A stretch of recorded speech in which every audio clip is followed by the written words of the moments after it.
पहला क्वेश्चन, विकास की दिशा के संदर्भ में निम्नलिखित में से कौन सा कथन सत्य है? ए, विकास पैर से सिर की ओर बढ़ता है। बी, विकास पैर के पंजों से शुरू होता है। सी, विकास सिर से पैर की ओर बढ़ता है। डी, विकास केवल बाएं से दाएं की ओर होता है।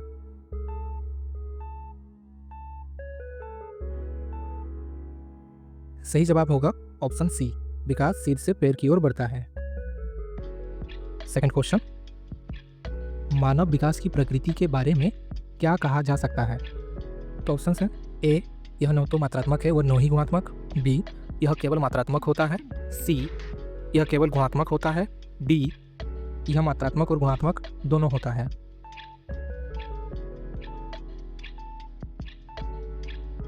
सही जवाब होगा ऑप्शन डी, यह मात्रात्मक और गुणात्मक दोनों होता है। क्वेश्चन नंबर 3, शैशव काल की अवधि क्या मानी जाती है? ऑप्शन हैं ए, गर्भाधान से जन्म तक।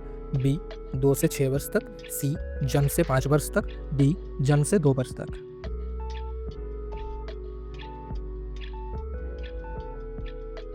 सही जवाब होगा ऑप्शन डी, जन्म से 2 वर्ष तक। क्वेश्चन नंबर 4, किस अवस्था को खिलौनों की आयु कहा जाता है? ऑप्शन ए, किशोरावस्था। बी, पूर्व बाल्यावस्था। सी, उत्तर बाल्यावस्था। डी, शैशवावस्था।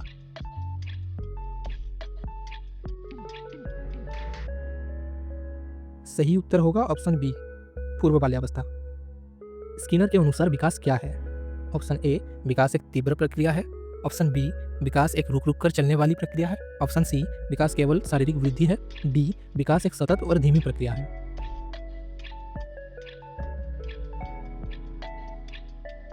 सही जवाब होगा ऑप्शन डी, विकास एक सतत और धीमी प्रक्रिया है। बाल विकास की सबसे जटिल और कठिन अवस्था कौन सी है? Option A, शैशवावस्था। बी, किशोरावस्था। सी, प्रौढ़ावस्था। डी, बाल्यावस्था।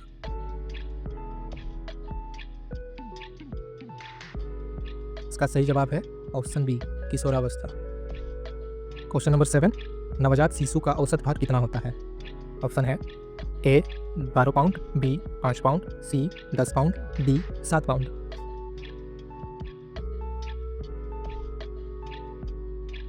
इसका सही जवाब होगा ऑप्शन डी, 7 पाउंड।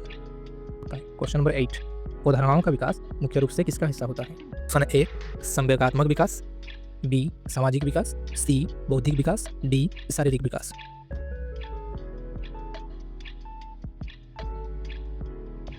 सही जवाब होगा ऑप्शन सी, बौद्धिक विकास। क्वेश्चन नंबर 9, विकास की प्रक्रिया कब से शुरू होती है? ऑप्शन है ए, जन्म के बाद से। बी, प्रसव पूर्व अवस्था से। सी, विद्यालय जाने की आयु से। डी, शैशवावस्था से।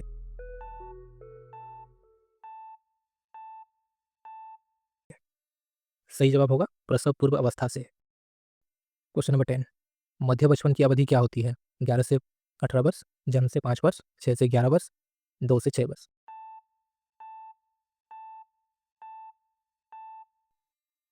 तो सही जवाब होगा ऑप्शन सी, 6 से 11 वर्ष। क्वेश्चन नंबर 11, विकास के लचीलेपन का क्या अर्थ है? ऑप्शन ए, विकास एक बार शुरू होने के बाद बदला नहीं जा सकता। बी, विकास की दर सभी बच्चों में एक समान होती है। सी, एक बच्चा किसी विशिष्ट क्षेत्र में अचानक सुधार कर सकता है। डी, विकास केवल आनुवंशिकता पर निर्भर करता है।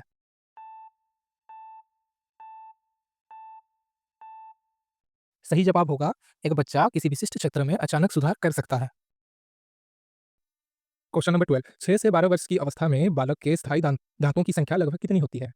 ऑप्शन ए, 20 दांत। बी, 15 दांत। सी, 32 दांत। डी, 28 दांत।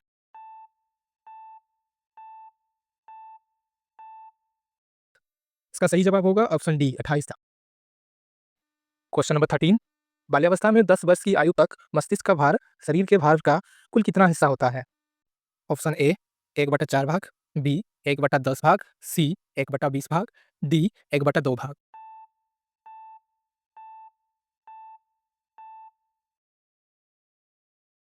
तो सही जवाब होगा ऑप्शन बी, 1/10 भाग। क्वेश्चन नंबर 14, किशोरावस्था को गैंग एज क्यों कहा जाता है? ऑप्शन ए, क्योंकि इस उम्र में बच्चे अपराध करने लगते हैं। बी, क्योंकि वे केवल अपने परिवार के साथ रहते हैं। सी, क्योंकि इसमें मित्र बनाने की प्रकृति तीव्र होती है। डी, क्योंकि बच्चे केवल अकेले खेलना पसंद करते हैं।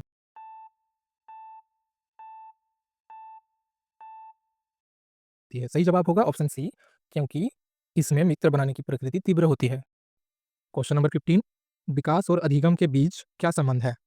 ऑप्शन ए, अधिगम केवल वृद्धि पर निर्भर करता है। बी, दोनों का एक दूसरे से कोई संबंध नहीं है।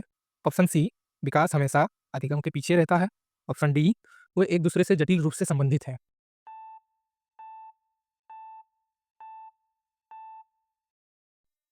तो इसका सही जवाब हो जाएगा ऑप्शन डी, वो एक दूसरे से जटिल रूप से संबंधित है। क्वेश्चन नंबर 16 पे आते हैं। वृद्धि और विकास में मुख्य अंतर क्या है? वृद्धि केवल बाहरी होती है, विकास केवल आंतरिक। ऑप्शन बी, वृद्धि मात्रात्मक है जबकि विकास मात्रात्मक और गुणात्मक दोनों है।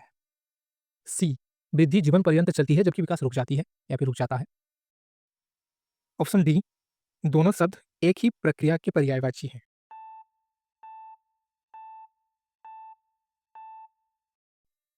सही जवाब है ऑप्शन बी, वृद्धि मात्रात्मक है जबकि विकास मात्रात्मक और गुणात्मक दोनों है। क्वेश्चन नंबर 17, निम्नलिखित में से कौन सा कारक विकास को प्रभावित करता है? तो ऑप्शन ए, केवल भोजन की गुणवत्ता। बी, केवल आनुवंशिकता। सी, आनुवंशिकता और वातावरण दोनों। डी, केवल वातावरण।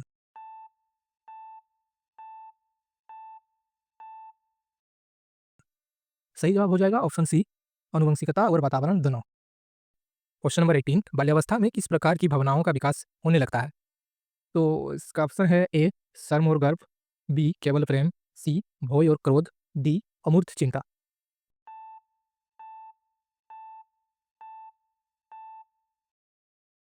सही जवाब हो जाएगा ऑप्शन ए, शर्म और गर्व। क्वेश्चन नंबर 19, शैशवावस्था में सामाजिक विकास की प्रक्रिया कैसे शुरू होती है? ऑप्शन ए, केवल खेल के मैदान में। ऑप्शन बी, विद्यालय जाने से। ऑप्शन सी, भाषा सीखने के बाद। ऑप्शन डी, दूसरे व्यक्तियों के साथ संपर्क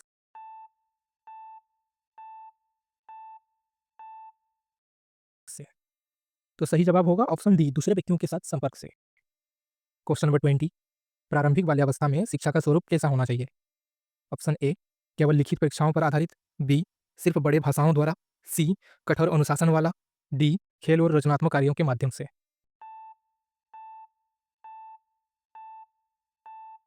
सही जवाब है ऑप्शन डी, खेल और रचनात्मक कार्यों के माध्यम से।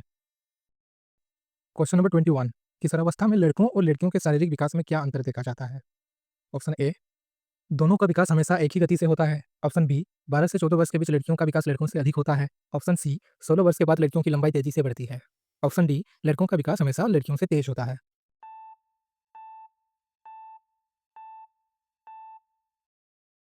तो सही जवाब होगा ऑप्शन बी, 12 से 14 वर्ष के बीच लड़कियों का विकास लड़कों से अधिक होता है।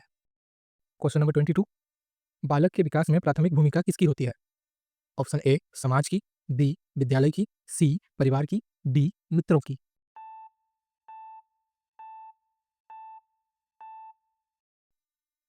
तो सही जवाब होगा ऑप्शन सी, परिवार की। क्वेश्चन नंबर 23 पर आते हैं। अधिगम की परिभाषा क्या है? ऑप्शन ए, किसी जानकारी को रटना। ऑप्शन बी, केवल पुस्तकों को पढ़ना। ऑप्शन सी, शारीरिक लंबाई में वृद्धि। ऑप्शन डी, व्यवहार में होने वाला अपेक्षाकृत स्थायी परिवर्तन।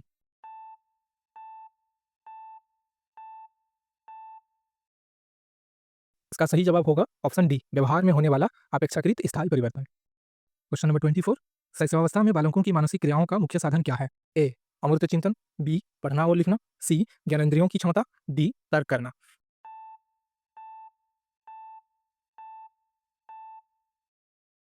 इसका सही जवाब होगा ऑप्शन सी, ज्ञानेंद्रियों की क्षमता। क्वेश्चन नंबर 25, विकास की प्रक्रिया में शिशुपुच्छ क्रम का क्या अर्थ है? ऑप्शन ए, विकास केवल अंगों की बनावट तक सीमित है। ऑप्शन बी, विकास सिर से पैर की ओर होता है। ऑप्शन सी, विकास मध्य से बाहर की ओर होता है। ऑप्शन डी, विकास पैर से सिर की ओर होता है।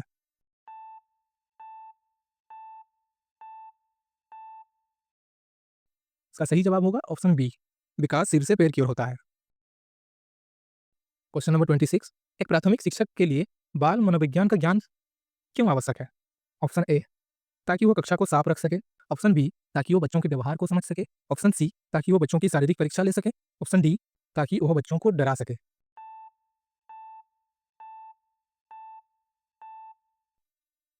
इसका सही जवाब होगा ऑप्शन बी, ताकि वो बच्चों के व्यवहार को समझ सके। क्वेश्चन नंबर 27, उत्तर वाले अवस्था में बच्चों के सोचने की तरीका कैसी होती है? ऑप्शन ए, बिना सोचे समझे नकल करना। ऑप्शन बी, केवल कल्पनाओं में खोए रहना। ऑप्शन सी, पूरी तरह से अमूर्त। ऑप्शन डी, खोजी और तार्किक।